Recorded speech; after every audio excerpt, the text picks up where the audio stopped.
அனைவருக்கும் வணக்கம். நாம் இன்று பார்க்க இருப்பது அர்த்தநாரீஸ்வரர் கதை. ஒரு நாள் பார்வதி தேவிக்கு ஒரு எண்ணம் வந்தது. சிவபெருமான் எப்போதும் கூறுகிறார், சக்தி இல்லாமல் நான் எதையும் செய்ய இயலாது. ஆனால் உலகம் எப்போதும் சிவனை மட்டும் போற்றி என்னை புறக்கணிக்கிறது.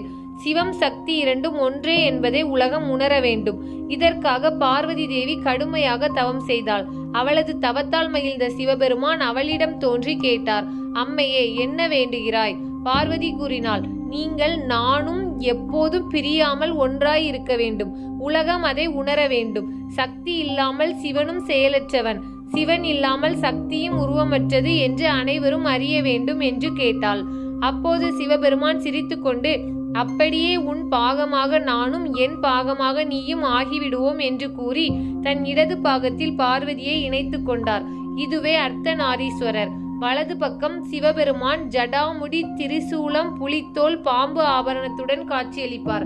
இடது பக்கம் பார்வதி அலங்கரித்த முடியுடன் குங்குமம் ஆபரண சேலையுடன் காட்சியளிப்பார். இந்த கதைக்கு இணையாக பிரிங்கி முனிவரின் கதையும் உண்டு. அவர் சிவனை மட்டுமே வணங்க விரும்பினார். பார்வதி தேவியை தவிர்க்க வண்டு வடிவம் எடுத்து சிவனை சுற்றி பறந்தார். அப்போது பார்வதி கோபித்து சிவனும் சக்தியும் பிரிக்க முடியாது என்று கூறி முனிவரின் உடலில் உள்ள சக்தியை எடுத்தார். முனிவர் எலும்பாக விழுந்தார். பின்னர் சிவபெருமான் அருளால் அவருக்கு மூன்றாவது கால் கிடைத்தது.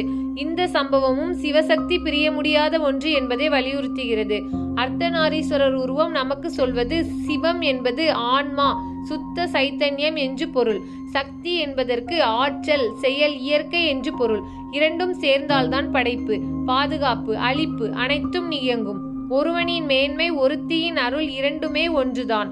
ஆனால் அர்த்தநாரீஸ்வரர் ஆண் பெண் சமநிலை, ஆன்மா ஆற்றல் ஒன்றிணைவு என்பதை குறிக்கும். தமிழ்நாட்டில் திருச்செங்கோட்டில் மிகவும் பிரபலமான அர்த்தநாரீஸ்வரர் கோவில் உள்ளது. அங்கு சிவபெருமான் இடது பாகத்தில் பார்வதியை உடையவராக அருள்பாலிக்கிறார்.